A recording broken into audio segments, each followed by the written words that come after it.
Hello मेरे प्यारे बच्चों, स्वागत है आप सभी का आपके अपने प्लेटफॉर्म एनसीईआरटी फाउंडेशन क्लासेस में। आज मैं आप लोगों के लिए लेकर आई हूँ क्लास 9th का चैप्टर नंबर 2, जिसका नाम है cell the building block of life. बेटा, आज हम लोग स्टार्टिंग करेंगे अपने जीवन की, किसी भी लिविंग बीइंग की, जो एक स्ट्रक्चरल और फंक्शनल यूनिट जिसे कहा जाता है ना, कि कैसे हमारी जो बॉडी का निर्माण हुआ है, ठीक है, उसकी एक सबसे छोटी इकाई की हम लोग बात करने जा रहे हैं। तो चलिए, होप सो आप सभी बच्चे भी इस इंटरेस्टिंग चैप्टर को पढ़ने के लिए बहुत ज्यादा एक्साइटेड होंगे। तो चलिए करते हैं start. It is widely accepted among us the scientific community that life originated in water। कि कई सारे जो साइंटिफिक समुदाय है, ठीक है, वैज्ञानिक जो समुदाय है, उन्होंने ये माना कि जो जीवन की उत्पत्ति है वो पानी से हुई थी। Some researchers believe that life may have originated in small water pools with changing environmental conditions rather than in the ocean। और फिर कुछ ऐसे शोधकर्ता थे जिनका मानना ये था कि जो लाइफ है ना, ये ओशियन महासागरों में ओरिजिनेट नहीं हुई। ये कहाँ हुई? वाटर पूल्स में, जो छोटे छोटे जो पानी के तालाब हो जाते हैं उसमें। क्यों? क्योंकि वहां पर जो है उनको ज्यादा इफेक्ट करता था एनवायरमेंटल कंडीशन की वजह से। ठीक है, hot springs are examples of such environments. इसी तरीके के वातावरण का जो एक बहुत अच्छा उदाहरण है वो क्या है बेटा आपका? वो है आपका हॉट स्प्रिंग्स। हॉट स्प्रिंग्स क्या होते हैं? ये होते हैं आपके जल स्रोत। ठीक है, इन इंडिया, भारत में the hot springs of Puga valley in Ladakh maintain very high temperature nearly at the boiling point of water even in a cold climate. क्या कह रहा है कि भारत के अंदर जो लद्दाख है ना, उसके अंदर जो एक पुग्गा घाटी है, पुग्गा वैली है, उसके अंदर ज्यादा ठंडा क्लाइमेट होने के बाद भी वहां पर जो पानी है वो कैसा रहता है? वो गर्म रहता है। लगभग कितना गर्म? जैसे एक बॉइलिंग वाटर होता है ना, इस तरीके से जो टेम्परेचर है वो गर्म रहता है। These environmental conditions seems to be similar to those on the earth early about 3.5 billion years ago। और ये जो वातावरण है ना, ये जो कंडीशन है पर्यावरण की, ये किसकी तरह सिमिलर दिखाई देती है? ये दिखाई देती है 3.5 अरब साल पहले की जो पृथ्वी की स्थिति थी ना, ये उसके जैसे प्रतीत होती है। The organisms living in these hot springs are mostly heat-loving bacteria called thermophiles, which are unicellular। वो ऑर्गेनिज्म, वो आप बोल सकते हो कि जीवाणु, वो जीवाणु, ठीक है, जो इस तरीके के गर्म जल स्रोत में पाए जाते हैं, उनको क्या बोला जाता है बेटा? उनको बोला जाता है थर्मोफाइल। ठीक है, क्यों? क्योंकि ये कैसे बैक्टीरिया है? ये है हीट लविंग। यहाँ से जो आपका वर्ड थर्मा निकल के आ रहा है ना, थर्मल एनर्जी, थर्मल पावर, ठीक है, थर्मल प्लांट। तो थर्मल का मतलब जो होता है जनरली वो क्या होता है? हीट। और फाइल जो होता है ये रिलेट करता है, या इसका मीनिंग जो होता है वो होता है लव। ठीक है, तो जो गर्मी से प्यार करते हैं वो बैक्टीरिया, उनको क्या बोला जाएगा बेटा? थर्मोफाइल्स। ठीक है, और ये होते कैसे हैं? ये होते हैं आपके यूनिसेलुलर, यानी कि एक कोशिकीय। Scientist from the Birbal Sahni institute of paleo sciences Lucknow studied these hot springs and found that calcium carbonate formed rapidly around them। अब क्या बेटा, बिरबल साहनी जो एक साइंस का इंस्टीट्यूट है, पैलियो साइंस का जो इंस्टीट्यूट है लखनऊ के अंदर, उसमें जो वैज्ञानिक थे उन्होंने इसके ऊपर काम किया, इसके ऊपर पढ़ाई की, अध्ययन किया, और उसके बाद ये पाया कि इनके आसपास ये जो इस तरीके के जीवाणु होते हैं ना, इनके आसपास क्या पाया गया? इनके आसपास पाई गई बेटा कैल्शियम कार्बोनेट।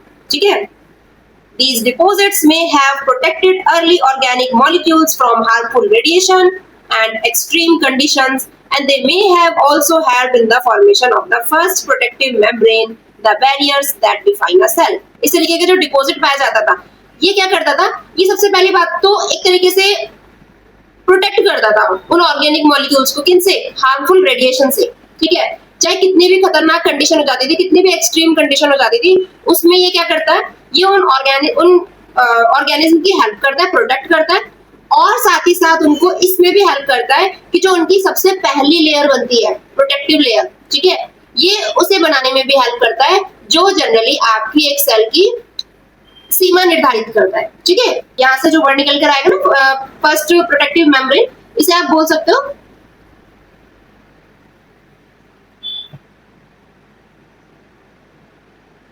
पहली सुरक्षात्मक झिल्ली।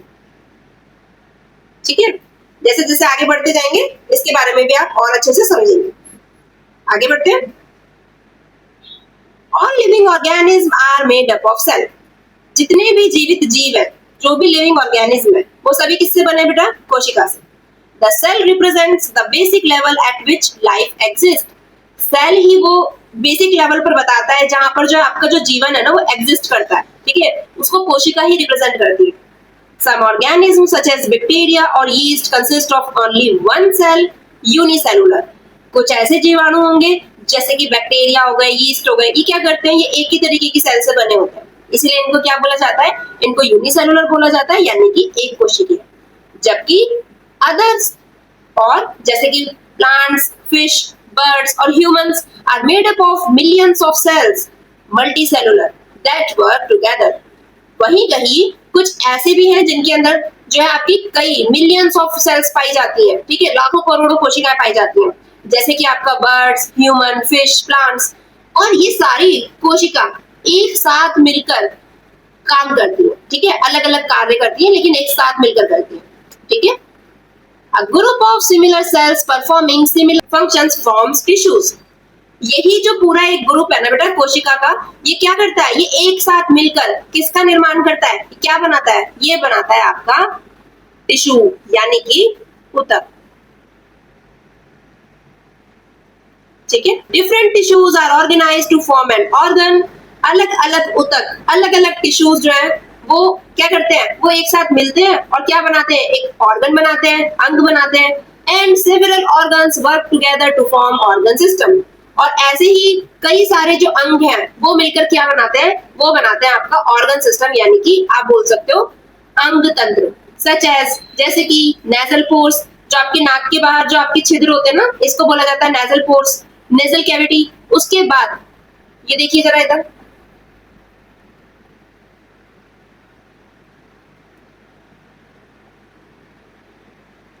ये जो यहाँ पे आपके होंगे नेजल पोर्स होंगे, ठीक है. इसके बाद जो ये वाला जो रास्ता होता है इसको क्या बोला जाता है, इसको बोला जाता है नेजल कैविटी या नेजल पैसेज, ठीक है. उसके बाद आपका जब आगे बढ़ते हैं तो यहाँ पे आते हैं आपके ट्रैकिया, ठीक है. फिर आगे और बढ़ जाते हो तो वहां पर क्या आते हैं आपके लंग्स आते हैं. Is it okay. Forms respiratory system. और ये पूरा मिलकर क्या बनाता है बेटा आपका, ये पूरा मिलकर आपका बनाता है रेस्पिरेटरी सिस्टम, यानी कि श्वसन तंत्र. Got it. आगे बढ़ते हैं. Even when cells are organized into tissues, organs and organ system, the cell remains the fundamental unit of structure and function in all living organisms. कोशिकाएं जो है वो ऑर्गेनाइज रहती है, ठीक है. एक आप ऐसे बोल सकते हैं संगठित तौर पर और बनी रहती है कि पहले एक कोशिका है, फिर वो टिश्यू बनाएगी, फिर वो ऑर्गन बनाएगी, फिर वो एक आपका अंग तंत्र यानी कि ऑर्गन सिस्टम बनाएगी, ठीक है. लेकिन इसके बावजूद भी जो बेटा कोशिका है उसी को ही बोला गया है आपका फंडामेंटल और या आप बोल सकते हो कि स्ट्रक्चरल और फंक्शनल यूनिट ऑफ लाइफ, ठीक है. अगर सरल भाषा में बोलूं तो यही कोशिका जो है वो आपकी बॉडी को संरचना देती है और क्रियात्मक बनाती है. This makes us wonder how such tiny cells perform so many different activities. ये हम लोगों को अचंभे में डाल देता है, ये हमें सोचने पर मजबूर कर देता है कि कैसे इतनी छोटी छोटी कोशिकाएं इतने सारे कार्य, इतनी सारी एक्टिविटीज हमारी बॉडी में कर रही है. What are the different components of a cell? एक कोशिका के क्या क्या डिफरेंट कंपोनेंट हो सकते हैं, क्या क्या डिफरेंट घटक होते हैं. How do cells in our body communicate with each other? हमारी जो कोशिका है, जो शरीर के अंदर हमारी जो कोशिका है, वो कैसे एक दूसरे से बात करती है. बात करने का सेंस है कि वो कैसे एक दूसरे को बताती है कि आपको क्या काम करना है, आपको क्या काम करना है, ठीक है. Do cells live forever or do they die? कि जो कोशिकाएं हमेशा जीवित रहती है या कभी मरती भी है. इन दिस चैप्टर, इस अध्याय में we will explore the answers to this questions as we enter the fascinating world of science. बेटा जैसे जैसे हम इस सेल की, कोशिका की अद्भुत दुनिया में, फैसिनेटिंग मैंने आपको पहले भी बताया था, जैसे जैसे हम इसकी अद्भुत दुनिया में आगे बढ़ते जाएंगे वैसे वैसे हम लोग क्या करते जाएंगे, इन सभी प्रश्नों के उत्तरों को जानते जाएंगे. Think it over. चलो कुछ विचार करते हैं. Where does a cell come from? अब ये सेल आती कहाँ से? How have technological interventions facilitate the creation of a new knowledge in understanding the world beyond the naked eye? कैसे इस टेक्नोलॉजी ने जो उन चीजों के बारे में भी हमको समझाने में हेल्प की है जिनको हम अपनी नेक्ड आई से, नग्न आंखों से देख भी नहीं सकते. How is the cell and structure functional unit of life? कैसे जो सेल है, जो कोशिका है, वो आपकी जीवन की महत्वपूर्ण या बोल सकते हो कि स्ट्रक्चरल और फंक्शनल यूनिट है, कैसे वो क्रियात्मक और संरचनात्मक इकाई है। How does a cell multiply, और कैसे ये कोशिकाएं जो है बेटा मल्टीप्लाई करती हैं, आप कह सकते हो कि कैसे ये डिवाइड होती हैं, कैसे बढ़ती हैं। ठीक है, तो इन सबके जो आंसर है हमें वो इस चैप्टर में मिलेंगे। आगे बढ़ते हैं। 2.1 हाउ टू स्टडी सेल्स, ऐसे हम कोशिका के बारे में पढ़ सकते, कैसे पढ़ सकते हैं। What do we call the ability of the human eye to see two very close objects as separate and distinct? कह रहे कि आप ये मानव की जो आंख है ना, इसकी उस क्षमता को क्या कहेंगे जिससे वो दूर रखी हुई किसी दो ऑब्जेक्ट को क्लियरली देख सकती है कि वो एक दूसरे के साथ है या एक दूसरे से अलग है। Imagine two tiny dots draw on a piece of paper. मान लीजिए, आप लोग कल्पना कीजिए कि एक दो छोटे डॉट्स जो है मैंने एक पेपर पे बनाए। As the dots are moved closer, there comes a point at which they can no longer be seen as a separate. क्या कह रहा है कि जैसे जैसे जो है वो दो जो छोटे छोटे बिंदु है ना, जैसे जैसे उनको एक दूसरे के पास लाया जाएगा, एक कंडीशन ऐसी आएगी कि जब वो आपको ऐसे लगने लगेंगे कि वो दोनों ही वो एक ही है। When viewed from about 25 centimeter, the near point of a human eye, 2 points separated by about 0.1 mm can be seen as distinct. Otherwise, they appear as a single point. जब इन बिंदुओं को ना लगभग 25 सेंटीमीटर की दूरी से देखा जाएगा, ठीक है, तो इन दोनों बिंदुओं के बीच में जो है लगभग 0.1 मिलीमीटर की दूरी पर ऐसा लगेगा कि ये दोनों अलग अलग है। ठीक है, ये क्या होता है बेटा, ये जो ह्यूमन आई है ना, उसका एक निकट बिंदु होता है जहां तक की चीजें हम क्लियरली विजिबल कर पाते हैं। अच्छा, जैसे जैसे इनके बीच की दूरी आप कम करते जाओगे, ठीक है, वैसे वैसे आपको ये दो की बजाय एक दिखना शुरू हो जाएंगे। ठीक है, this is called the limit of resolution of the human eye, which is 0.1 millimeter. इसे क्या कहा जाता है, इसे ह्यूमन आई का लिमिट ऑफ रेजोल्यूशन बोला जाता है। ठीक है, हिंदी में अगर मैं बताऊं तो इसको बोला जाता है विभेदन की सीमा, आप बोल सकते हो। ठीक है, विभेदन की सीमा इसको बोला जाता है। ठीक है, और ये कितनी होती है बेटा, ये होती है आपकी 0.1 मिलीमीटर। ठीक है, a cell is usually too small to be seen by the unaided eye. Figure 2.1. बेटा क्या कह रहा है कि जो सेल है ना, जो कोशिका है, उनको हम अपनी नॉर्मल आंखों से नहीं देख सकते। ये हमारे लिए कहीं ना कहीं मुश्किल है उनको ऐसे देखना। ठीक है, this raises an important question. और यही चीज जो है ये क्या करती है, ये हमारे दिमाग में एक महत्वपूर्ण क्वेश्चन जो है उसको अराइज करती, उठाती है। How have cell biologists studied the structure and function of cells that are much smaller than the limit of resolution of the human eye? देखो, सेल इतनी छोटी है कि आप उसको नॉर्मली आंखों से देख ही नहीं सकते। आपको उसको देखने के लिए किसी न किसी उपकरण की जरूरत पड़ेगी, चाहे वो माइक्रोस्कोप हो चाहे कुछ भी हो। ठीक है, तो एक बहुत इंपॉर्टेंट क्वेश्चन यहाँ से उठ के आता है कि जो ये कोशिका के वैज्ञानिक थे, है ना, जो ये बायोलॉजिस्ट थे, इन्होंने कैसे इसके बारे में पढ़ाई करी, कैसे इनको पता चला कि क्या क्या, चलो स्ट्रक्चर की तो बात चलो ठीक है कि स्ट्रक्चर उन्होंने देख लिया होगा, लेकिन फिर उनको कैसे पता चला कि उसके कार्य क्या क्या, उसके फंक्शंस क्या क्या। You have learned about convex lens, आप पढ़ चुके हो किसके बारे में, कॉन्वेक्स लेंस के बारे में। कौन सी क्लास में, ग्रेड 8 में। ठीक है, चैप्टर 10 जो है क्यूरियोसिटी का, क्लास 8 में आप उसके बारे में पढ़ चुके हो। अ कॉन्वेक्स लेंस और a combination of lenses that is an objective lens and an eyepiece are used for the magnification of an object, figure 2.1, to make it appear larger. बेटा आप लोग जो है पढ़ चुके हो कॉन्वेक्स लेंस के बारे में, उत्तल लेंस के बारे में। ठीक है, जिसमें एक तो कॉन्वेक्स लेंस होता है या फिर आप बोल सकते हो कि लेंसेस का कॉम्बिनेशन होता है, और एक आई पीस होता है जहां पे आप अपनी आंख रखकर जनरली चीज को देख सकते हो, ऑब्जर्व कर सकते हो। और ये यूज किस लिए किया जाता है, ये मैग्निफिकेशन के लिए यूज किया जाता है। मैग्निफिकेशन क्या होता है, अगर साइंस की लैंग्वेज में मैं इसको बोलूं तो ये होता है आवर्धन। ठीक है, और अगर मैं नॉर्मली हिंदी में समझाऊं तो आप बोल सकते हो कि किसी चीज को बड़ा करके देखना। ठीक है, तो इसका ऑब्जेक्ट क्या होता है कि किसी भी चीज को बड़ा करके देखना, जिससे आपको कोई छोटी से छोटी चीज भी आसानी से दिख सके। अब फिगर 2.1 के अंदर ये बहुत बार इसको कर रहा है, तो देख लेते हैं ये फिगर 2.1 क्या है। अब यहाँ देखिए, ये आपका यहाँ तक है 1 किलोमीटर, फिर आपका 100 metre, 10 metre, 1 metre, 0.1 metre, 1 centimetre, 1 millimetre. आप देख लो, पहले सबसे ऊपर जो है बड़ी यूनिट है, नीचे जाते जाओगे तो देखो छोटे छोटे छोटे छोटे यूनिट्स में उसका कन्वर्जन किया जा रहा है। 100 micrometre, 10 micrometre, 1 micrometre, 100 nanometre, 10 nanometre, 1 nanometre, 0.1 nanometre. ठीक है, तो आप देख रहे हो कि कितना छोटा छोटा उसको जो है आपका जो यहाँ पे आपके आवर्धन है वो दिखाए गए हैं। मतलब आप पहले छोटे से शुरू कर रहे हो 0.1 से, फिर उसको आपको बड़ा कर करके दिखाया जा रहा है। तो अब आपको देखो 0.1 से 1 नैनोमीटर के बीच में आपके कौन आते हैं, स्मॉल मॉलिक्यूल्स और एटम्स आते हैं। ठीक है, फिर 1 नैनोमीटर से 10 नैनोमीटर के बीच में कौन आते हैं, आपके प्रोटीन्स और लिपिड्स आते हैं। 10 नैनोमीटर से 100 नैनोमीटर के बीच आपके वायरसेस और राइबोसोम्स आते हैं। 1 माइक्रोमीटर तक आपके कुछ छोटे बैक्टीरियाज आते हैं।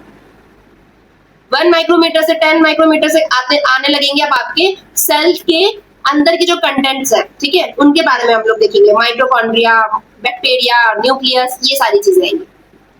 फर्दर आगे बढ़ोगे तो 100 माइक्रोमीटर से 1 मिलीमीटर तक आपका जो है अमीबा के कॉन्सेप्ट आपने बहुत बार पढ़े होंगे। ठीक है, ये हम देखेंगे। इसके बाद 1 मिलीमीटर से 1 सेंटीमीटर से आपका फिश एग, फिर आपका चिकन एग। ठीक है, 0.1 मीटर से 1 मीटर तक आपका जो है ग्रेट इंडियन बस्टर्ड। फिर आप 1 मीटर से 10 मीटर तक आप ह्यूमन देख सकते हो। 10 मीटर से 100 मीटर नीम ट्री देख सकते हो, रॉकेट्स देख सकते हो। अब जरा थोड़ा सा और ध्यान से अगर आप इस पिक्चर को देखेंगे, ये देखिए, ये आपकी एक रो बनी हुई है। ठीक है, ये क्या बता रहा है, अनएडेड आई, वो चीजें जिनको आप क्या देख सकते हो, जिनको आप नॉर्मली अपनी आंखों से देख सकते हो। चिकन एग आप लोग आराम से देख सकते हो, है ना। ये जो पक्षी है देखो, इसको भी देख सकते हो।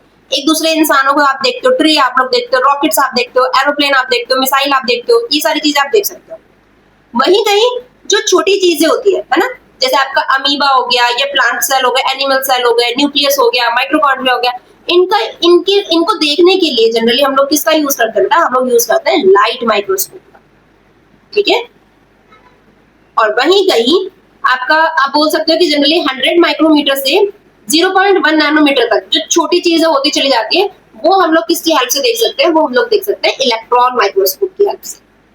ठीक है, तो यहाँ पर दिखाया गया है आपको कि आपको साइज बताए गए हैं ऑब्जेक्ट के, और साथ ही साथ आपको उनकी विजिबिलिटी कि हम लोग किस तरीके से उन्हें देख सकते हैं, अनएडेड और एडेड आई। यानी कि हमें या तो हम उसको नॉर्मली अपनी आंखों से किन किन चीजों को देख सकते हैं, और हम माइक्रोस्कोप या किसी इक्विपमेंट्स की मदद से हम लोग किन किन चीजों को देख सकते हैं। Robert Hooke was the first person to observe a cell in 1665 using a self-designed microscope. अब रॉबर्ट हुक जो थे बेटा एक वैज्ञानिक थे जिन्होंने सबसे पहले 1665 में अपने द्वारा बनाए गए माइक्रोस्कोप से, माइक्रोस्कोप को हिंदी में बोलते हैं सूक्ष्मदर्शी। सूक्ष्म होता है, माइक्रो मतलब छोटा, बहुत ज्यादा छोटा, जिनको आप अपनी आंखों से देख ही नहीं सकते, तो सूक्ष्म, और स्कोप यहाँ पे आप लोग मिला दोगे तो सूक्ष्मदर्शी। ठीक है, तो उन्होंने अपने द्वारा डिजाइन किए गए माइक्रोस्कोप से जो है सबसे पहले सेल को ऑब्जर्व किया था, जिसकी कैपेबिलिटी कितनी थी, 200 से 300 गुना वो मैग्नीफाई कर देता था। जो भी पर्टिकुलर कोई चीज होती थी उसको 200 से 300 गुना बड़ा दिखाने में हेल्प करता था। While examining a thin slice of cord, he observed a small box-like compartment and named them cells. जब वो इस एग्जामिन कर रहे थे माइक्रोस्कोप के अंदर, तो उन्होंने सबसे पहले किसको लिया था बेटा, उन्होंने लिया था कॉर्क को, एक लकड़ी का टुकड़ा जिसको आप बोल सकते हो। ठीक है, मैंने पहले भी बताया था कि जनरली पहले जो ग्लास बॉटल्स घरों के अंदर होती थी ना, तो उनके अंदर ऐसे प्रॉपर लिड नहीं होते थे लगाने के, तो क्या किया जाता था, लकड़ी के टुकड़ों को इस तरीके से उसके अंदर फंसाया जाता था उनकी शेप देकर। तो इसकी थिन स्लाइस उन्होंने ली लकड़ी के टुकड़े की, और उसको उन्होंने ऑब्जर्व किया। उनको दिखाई दिया छोटे छोटे डब्बे जैसे कंपार्टमेंट, जिनका नाम उन्होंने क्या दे दिया, जिनका नाम उन्होंने दिया सेल्स, यानी कि कोशिका। In school laboratories light microscopes are used to observe objects. बेटा स्कूल की लैबोरेटरीज के अंदर आप लोगों को जो चीजें ये ऑब्जर्व कराई जाएंगी, ये आपको कराई जाती है light microscopes using different objective lenses, जिसके अंदर आप कई अलग अलग तरीके की जो लेंसेज है वो लगा सकते हैं। ठीक है, वो होते हैं उनके अंदर जनरली जैसे 10x 40x to achieve better magnification and resolution under visible light. किसके लिए, ताकि आप जो लाइट उसके ऊपर पड़ रही है उसके अंदर आप उसको अच्छी तरीके से बड़ा करके आप जो है अपनी कोशिकाओं को देख सको। Explore different part of a microscope figure 2.2 in your school laboratory and use it to observe fine structures of various materials. अब आपको क्या करना है, आपको सबसे पहले माइक्रोस्कोप के जो डिफरेंट पार्ट्स है उनको देखना है और ध्यान से समझना है। उसके बाद आपको जो भी मटेरियल आपको प्रोवाइड किया जाएगा स्कूल में, उसके फाइन स्ट्रक्चर को आपको देखना है। Under the microscope you will see a magnified image of an object. Microscope के अंदर आपको कैसे ऑब्जेक्ट दिखेगा, यानी कि आपको ऑब्जेक्ट का ना एक मैग्नीफाइड इमेज दिखेगा। जैसे आप लोगों के फोन के अंदर पिक्चर होती है ना, आपको किसी बारीक चीज को देखने के लिए आपको क्या करना होता है, आपको उसको आप दोनों फिंगर की साथ मदद से उसको ऐसे जूम करते हो, उसके बाद आपको दिखाई देता है ना, कोई जो नॉर्मली चीज आप कुछ देख रहे होते हो। तो इसी तरीके से ये भी जो माइक्रोस्कोप है ये क्या करता है, आपको ऑब्जेक्ट को मैग्नीफाई करके देगा। Can you estimate its actual size? क्या आप एक्चुअल जो साइज है क्या आप उसका अनुमान लगा सकते हो? देख लीजिए यहाँ पे, वैसे आपके टीचर्स आपको दिखाएंगे लैब के अंदर, ठीक है, मैं फिर भी थोड़ा सा एक छोटा सा ओवरव्यू दे देती हूँ। ये होता है बेटा आई पीस, जहां से आप देखते हो किसी भी पर्टिकुलर चीज को, ये इसको बॉडी ट्यूब बोलते हैं। यहाँ पे इसके लेंस लगे होते हैं। स्टेज होती है जहां पर आप अपनी पर्टिकुलर कोई भी स्लाइड वगैरह लगाओगे। नीचे एक मिरर लगा होता है, ठीक है, इसको बेस बोला जाता है। ये हैंडल होता है पकड़ने का। यहाँ पे आपकी नोब्स होती है जिनसे आप जो है एडजस्टमेंट करते हो कि आपको कितना नीचे ऊपर आगे पीछे करना है, ये इनसे करते हो। और ये आपकी जो है कोर्स को एडजस्ट करने के लिए नॉब होती है, ठीक है। तो जब आप टीचर्स की हेल्प से जब आप करेंगे ना इसको, आप इसको यूज करेंगे तो आपको ज्यादा अच्छे से समझ आएगा। Activity 2.1, let us estimate the size of a cell. तो चलिए आप अनुमान लगाते हैं कि किसी कोशिका का साइज कितना हो सकता है, ठीक है। Take a transparent ruler with millimetre mm marking. बेटा अब आप लोगों को क्या करना है, आपको एक नॉर्मल रूलर लेना है, स्केल लेना है जिस पर मिलीमीटर की मार्किंग हो, ठीक है, निशान हो। Place the ruler on the stage of microscope. Focus on it using the adjustment knob. अब आपको क्या करना है, उसको इस वाली स्टेज पर, ये वाली जो माइक्रोस्कोप की स्टेज है इस पे रखना है और उसके बाद आपको फोकस करना, यानी कि आपको नोब की हेल्प से एडजस्ट करना। And observe the diameter of the circular field of view through the eyepiece and measure it in mm. अब आपको क्या करना है, जो भी उस सर्कुलर फील्ड के अंदर डायमीटर आपको जो दिख रहा है स्केल का, ठीक है, उसको आपको मेजर कर लेना है, mm में नाप लेना। फिर आपको क्या करना है, उसी डायमीटर को आपको मिलीमीटर से माइक्रोमीटर में कन्वर्ट कर देना है।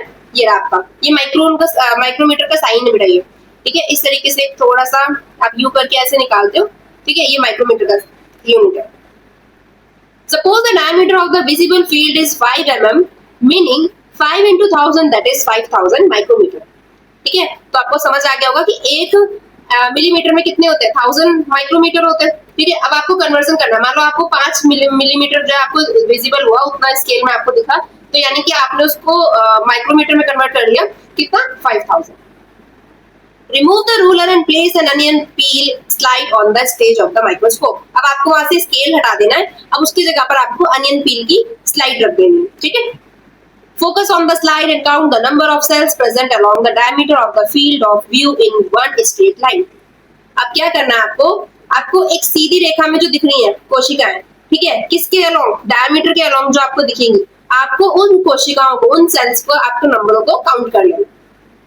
Estimate the real size of the cell using the formula. और फिर आप लोगों को एक फॉर्मूले की मदद से जो प्याज की कोशिका है उसका एक अनुमानित आप साइज बना सकते हो, ठीक है।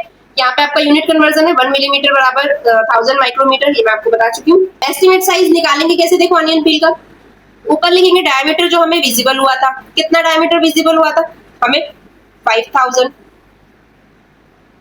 है ना। नंबर ऑफ सेल्स आपको कितनी दिख रही थी अलोंग द डायमीटर, जैसे मान के चलो यहाँ पे इसने दिया है, सपोज करो कि आपको 25 सेल्स दिखी है, ठीक है, तो हम अपॉन में क्या लिख देंगे, अपॉन में हम लिख देंगे 25, ठीक है।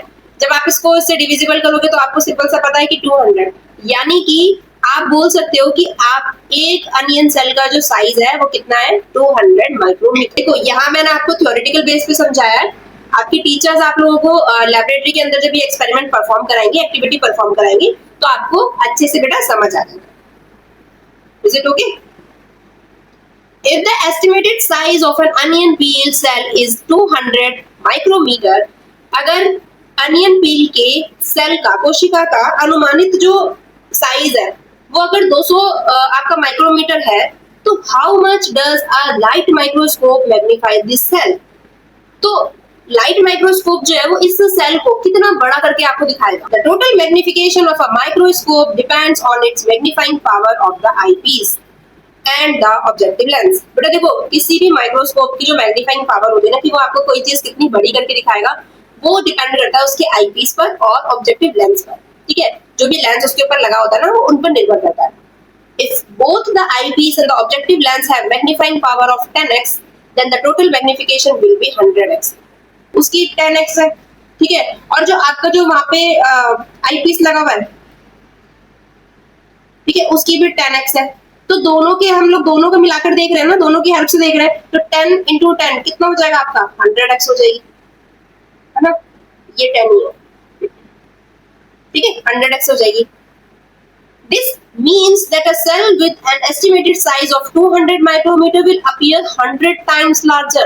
सोच सकते हो आप लोग, इसका मतलब क्या है कि 200 माइक्रोमीटर की जो एस्टिमेटेड साइज हम लोगों ने लिया है ना, वो आपको 100 गुना ज्यादा बड़ा दिखाई देगा. Thus, इसीलिए इसी प्रकार से a microscope allow us to see very small structure clearly and is an essential tool for studying the cell structure. इसीलिए बेटा जो सूक्ष्मदर्शी है, जो माइक्रोस्कोप है, वो हमें इसी तरीके से छोटे छोटे स्ट्रक्चर्स को साफ तरीके से दिखाने में हेल्प करता है और कोशिकाओं के अध्ययन करने में, उनकी स्टडी करने में, सेल के स्ट्रक्चर की, सेल की, ये एक बहुत महत्वपूर्ण जो है टूल होता है, ठीक है, उपकरण बोल सकते हो. ओवर द ईयर्स, समय के साथ साथ, scientist have improved the microscope bye improving it's 3 main features. बेटा वैज्ञानिकों ने क्या किया है, समय के साथ साथ वैज्ञानिकों ने इस माइक्रोस्कोप के अंदर सुधार किए, ठीक है. किन किन तीन उसके जो फीचर है, तीन जो उनकी मुख्य विशेषताएं हैं, उस पर उन्होंने जो है सुधार किया है. कौन कौन सी? Resolution, measure of clarity. सबसे पहले क्या, रेजोल्यूशन के ऊपर काम किया, ठीक है. रेजोल्यूशन क्या होता है कि किसी भी ऑब्जेक्ट को आप कितने स्पष्टता से देख सकते हो, है ना. क्लैरिटी का मतलब है कितनी क्लियर आप कोई जो इमेज है ऑब्जेक्ट की वो देख सकते हो. रेजोल्यूशन को आप हिंदी में क्या बोल सकते हो, विभेदन क्षमता.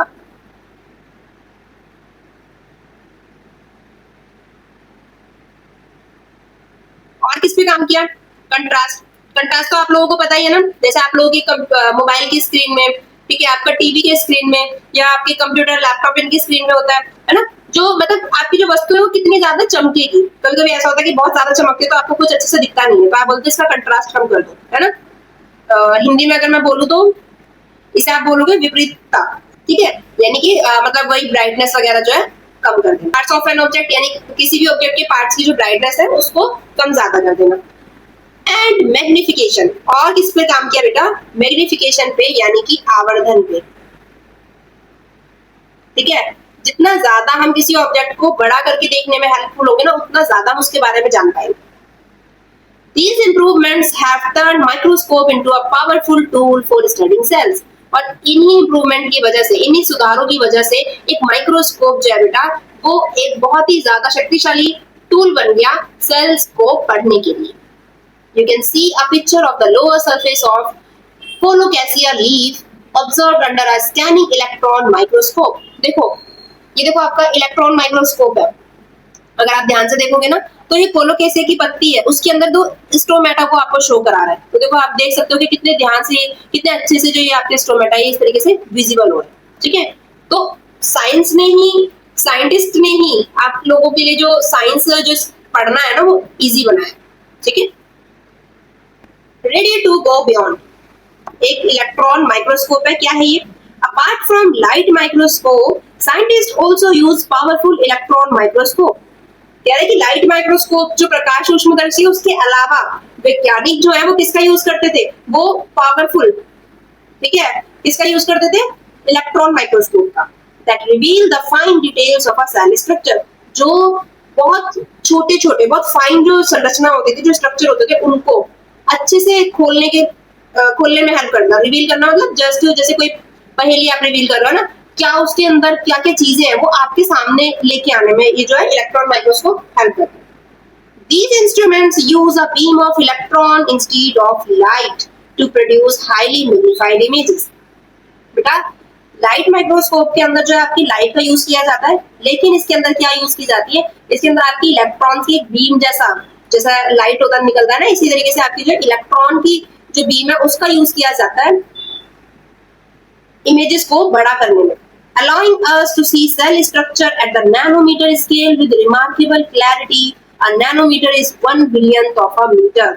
सोच के देखो, कह रहा है कि सेल की जो स्ट्रक्चर है ना, वो नैनोमीटर में आपको दिखाने में हेल्प करता है ये इलेक्ट्रॉन माइक्रोस्कोप. अभी हम ऊपर जो 2.1 इमेज थी उसमें देखकर आए थे फिगर में, है ना. जैसे मैं बोलती हूँ ना कि 10 1 of 10 यानी 10 का सिर्फ एक हिस्सा, इसी तरीके से बिलियन का एक हिस्सा जो नैनोमीटर है वो भाग को आपको दिखाने में हेल्प करता है कौन? Electron microscope. तो समझ रहे हो कि कितना पावरफुल है ये, ठीक है।